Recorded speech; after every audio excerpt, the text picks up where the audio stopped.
बल्दिया उज़्मा कराची हो या डीएमसीज हो, किसी सतह पर भी कोई ऐसा अफसर नहीं है जो कि ओपीएस हो या डेपुटेशन पे हो, यानी डेपुटेशन पर भी नहीं है और ना ही वो कौंसल एम्प्लॉइज है जो एसयूजी सीटों पर बैठा है, ना एसयूजी वाले कौंसल की सीटों पर बैठे हैं। ये स्टेटमेंट सिंध हुकूमत ने वाज़े तौर पर अदालत में जमा करा दिया है, जो कि 8 फरवरी 2022 को जमा कराया गया है, जिसमें इकबाल अहमद पटिशनर हैं और सिंध हुकूमत को फरीक बनाया गया था और इसकी समाअत अभी जारी है और आइंदा 11 मार्च को बाकायदा इसकी समाअत होगी। ताहम इसमें स्टेटमेंट जो दिया गया है सिंध हुकूमत की तरफ से, उसमें वाज़े तौर पर दस्तखत Zameer Ahmed Abbasi secretary local government board के हैं, जिसमें उन्होंने कहा है कि हमने कोशिश की थी और कोई कौंसल एम्प्लॉइज नॉन एसयूजी पोस्ट पर और एसयूजी वाले नॉन एसयूजी की पोस्टों पर नहीं है, यानी कि डिपोटेशन पर भी कोई नहीं है, सब कानून के मुताबिक बैठे हुए हैं। इसके साथ साथ उन्होंने 4 कैटेगरी जो एसयूजी सर्विस की है, जिसमें एडमिन ब्रांच, इंजीनियरिंग ब्रांच,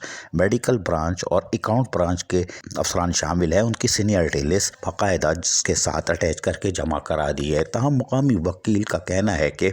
हम इस पर तेज़ी से काम कर रहे हैं, क्योंकि इस वक्त भी केएमसी और टीएमसीज में ओपीएस अफसरान भी और डेपुटेशन पे आए हुए अफसरान तैनात हैं, जिनको कि हटाया नहीं गया, जबकि शेड्यूल ऑफ इस्टेब्लिशमेंट जो कि सिंध काबीना से मंजूर नहीं है, उस बुनियाद पर भी एसयूजी के पोस्टों पर कौंसल के अफसरान तैनात हैं और खुफिया तौर पर काम भी कर रहे हैं। उनकी भी लिस्टें तैयार की जा रही हैं, जबकि एसयूजी अफसरान भी कौंसल की सीटों पर बैठे हुए हैं, क्योंकि शेड्यूल ऑफ इस्टेब्लिशमेंट ताहल काबीना से मंजूर नहीं है, लेकिन इसकी भी हम छानबीन कर रहे हैं। मुकामी वकील बड़ी संजीदगी से तमाम डेटा जमा कर रहा है, क्योंकि 11 मार्च को इसकी समाअत होगी और एक नया पंडोरा बॉक्स खुलेगा कि ताहाल ओपीएस और डिपोटेशन पर आए हुए अफसरान बल्दिया उज़्मा कराची हो या डीएमसी की सतह पर मौजूद है। फिर देखते हैं 11 मार्च को समाअत में वकील कौन कौन से नामों का इंकिशाफ करता है, जो कि लोकल गवर्नमेंट की तरफ से यानी सिंध हुकूमत की तरफ से वाज़े तौर पर बता दिया गया है कि हमने सारे मामला कानून के मुताबिक कर दिए हैं। अजीज़ आरिफ के व्यूअर्स, बल्दियाती न्यूज़ कराची। ऐसी ही खूबसूरत वीडियोस फ्यूचर में हासिल करने के लिए रेड बटन पर क्लिक करके और बेल आइकॉन को प्रेस करके हम सबके सब्सक्राइबर बनना मत भूलिए।